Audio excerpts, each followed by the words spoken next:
អំបិលអំបិលដៃល្អទៅដៃល្អសួរថាថោម៉ាសួរថោម៉ាសួរអើមែសួរមើលចង់និយាយថាប៉ុណ្ណឹងមែនដែរបងប៉ុណ្ណឹងមែនសុំសួរថ្លៃហ្នឹងពូអូយបងស្រស់បងប្អូនអូចុះបាត់ទៅហើយអំបិលបាត់ទៅហើយអំបិលអំបិលធំមកបងបងអើយអូ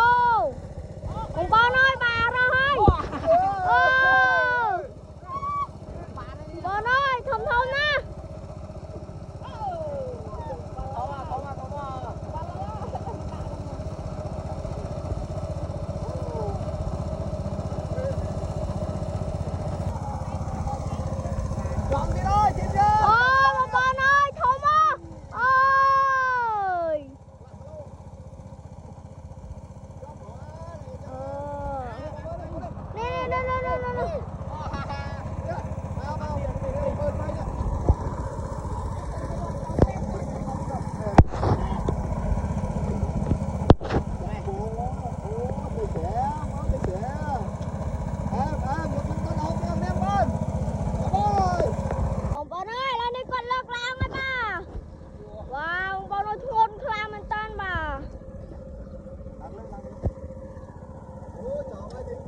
ôi thua nào con ơi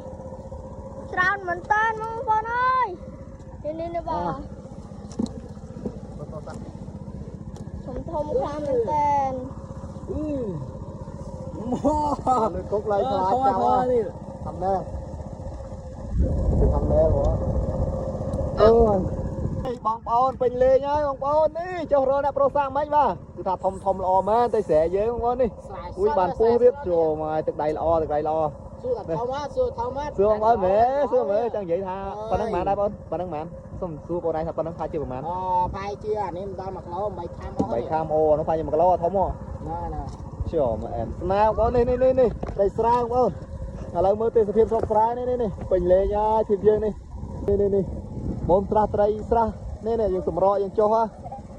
បងសម្រក់ឌីបងប្អូននេះបាទនេះអ្នកយាមអ្នកយាមខ្លាចគេចុះយកចុះលួចចឹងគាត់ជាម24ម៉ោងលើ24ម៉ោងគាត់ខ្លាចគេចុះរាវដោយសារពួកខ្ញុំចុះរាវមិនមកប្រើមិនចូលកន្លះទូកហើយបងប្អូននេះគឺថាអែមមកស្រុកស្រែយើងមានតែប៉ុណ្្នឹងហើយបាទនេះមកចង់ហូបទាំងអស់គ្នាបងប្អូនថ្ងៃហ្នឹងជួបជុំគ្នាទាំងអស់គ្នាបាទ